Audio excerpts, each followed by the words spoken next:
Chắp đinh tam vì tơ viên được bài này anh. Viết tới robu đời xa Pantini cờ hòm, rốt tơ mình ngày tê pre ông cùng chắc tipi miên bình chỉ thả, bà nở rút tơ khơi mình núp bạc say pran tơ khơi xạ sọc.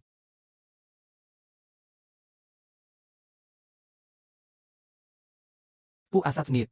Từ cái này dây kia thả, pu vi chi bề sai si mình núp, nhom tơ tay nhà prot trên pitini. Chui nhom phong.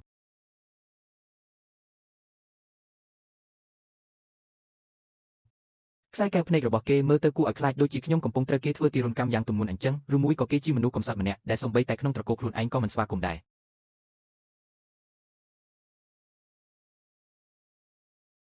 មានចលនានៅខាងនោះ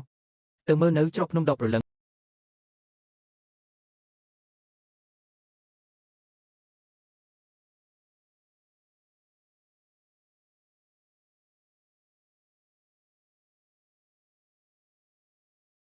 ពួកអាសម្រាមរាប់រយនាក់ចាប់តែមនុស្សណាកាត់ពាក់កណ្ដាលដែលរបួសធ្ងន់ម្នាក់ក៏មិនបានបែរជាបណ្ដោយឲ្យគេលីបាត់ស្រមោលអញ្ចឹងឬព្រះអង្គគុំចាស់ទី2សូមព្រះអង្គគុំតន់ខាងអីព្រៃនោះគឺជាតំបន់ហាមឃាត់នៃម៉ៅជាងដែលពោពេញដោយឧស្ម័នពលពួកយើងចូលទៅមិនទេមិនបាច់ខ្វល់ថាជាតំបន់ហាមឃាត់ស្អីទេបើឡងចឹងមិនស្លាប់ទីតាំងស្ដេចញ៉ាករបស់យើងក៏មិនស្ថិតស្ថេរដែរដឹកព្រៃនឹងចោលទៅបង្ខំឲ្យវាចេញមក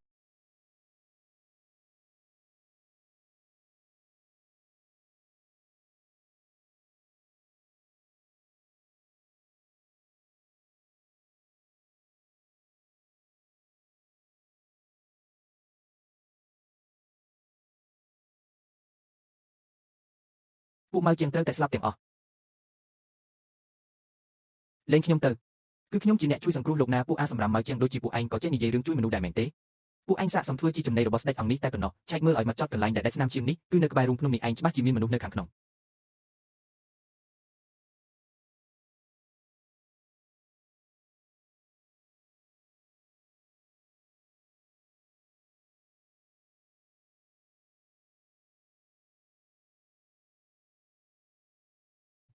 មានទាំងពីសនាធ្ងន់និងបណ្ដាសាស៊ីប្រលឹង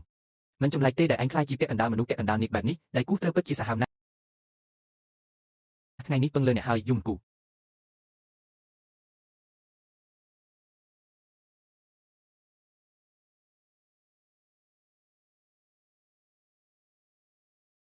កុំកម្រើកគេកំពុងតែបិទឈាមពោចេញពីខ្លួនឯងត្រង់បន្តិចទៅ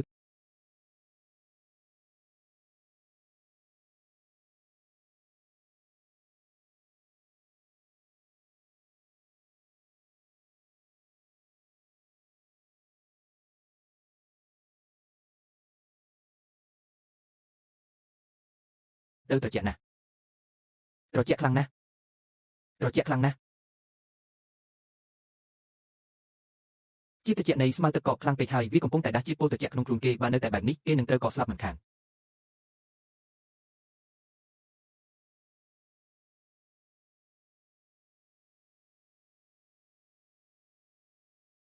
មិនអីទេឯងនឹងមិនអីទេ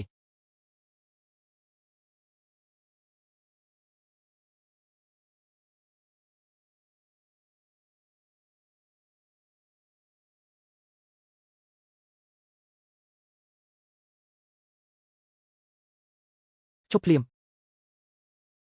តើឯងបានធ្វើស្អីមកលើស្ដេចអង្គនេះ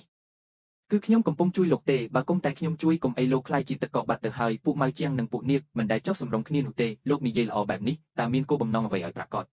ស្នេហាមែនទេមិនមែនទេខ្ញុំគ្រាន់តែមានអារម្មណ៍ថាលោកក៏កំសត់ដូចជាខ្ញុំអញ្ចឹង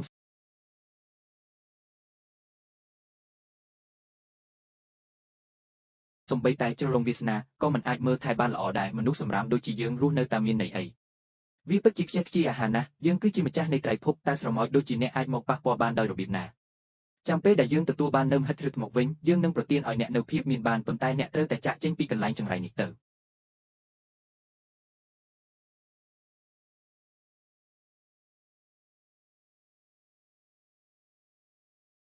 កុំបារម្ភអីព្រះអង្គគុំចាស់ទី2នាគ្រីជំនះនោះរងរបួសធ្ងន់ណាស់គេរត់មិនរួចទេទុកឲ្យទូបង្គំជាអ្នកចាត់ការចុះល្អណាស់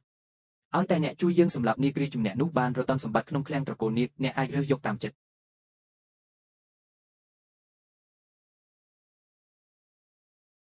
ការរក្សាកម្ដៅនិងការស្អំខាងក្រៅធម្មតាមិនអាចជួយអ្វីបានទេខ្យល់ត្រជាក់បានជ្រាបចូលទៅដល់បេះដូងរបស់អ្នកហើយបើបែបនេះមានតែរងចាំសេចក្តីស្លាប់ប៉ុណ្ណោះ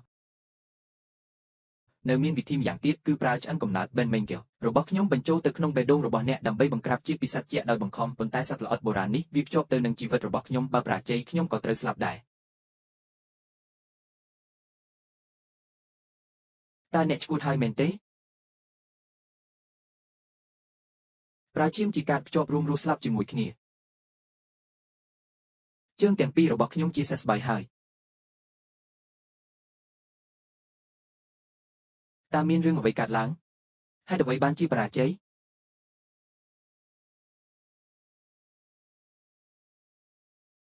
ឆ្អឹងកំណើតនេះលុះត្រាតែជួបនឹងមនុស្សដែលមានចិត្តស្រឡាញ់គ្នាពិតប្រាកដនិងគ្មានចិត្តស្មោកគ្រោកទើបអាចរលាយចូលគ្នាបានយ៉ាងល្អឥតខ្ចោះវារុញច្រានអ្នកមានន័យថាចំណងរវាងពួកយើងនៅមិនទាន់គ្រប់គ្រាន់នៅឡើយទេតើអ្នកឈ្មោះអ្វីអាឈុនមែនទេយើងនឹងចាំឈ្មោះនេះទុក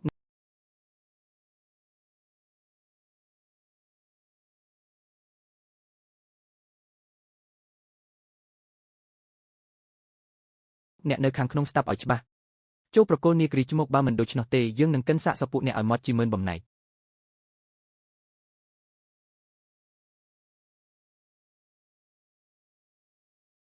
ពួកគេមកដល់ហើយអ្នកប្រញាប់រត់ទៅកុំខ្វល់ពីខ្ញុំអីនៅមានវិធីមួយទៀត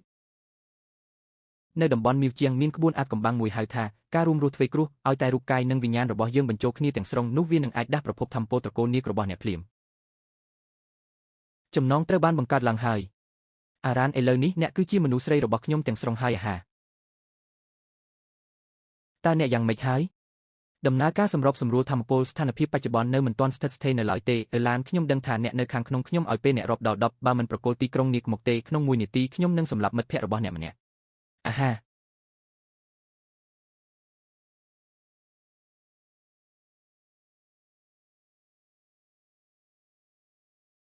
គឺខ្ញុំដែលធ្វើឲ្យពួកគេឈឺចាប់ខ្ញុំនឹងចេញទៅចរចាជាមួយគេអ្នកឆ្លៀតឱកាសរត់តាមផ្លូវសម្ងាត់ទៅ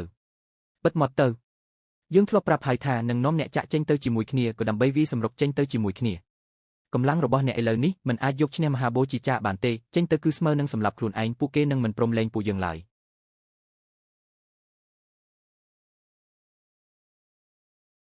ហេតុអ្វីអ្នកហ៊ានក្បត់នឹងយើងដែលជាម្ចាស់នៃត្រៃភពផងឬ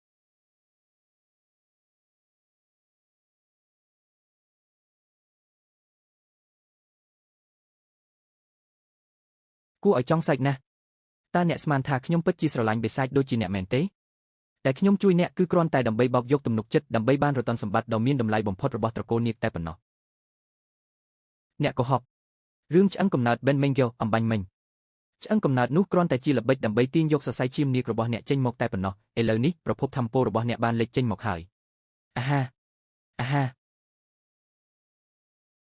អាឡន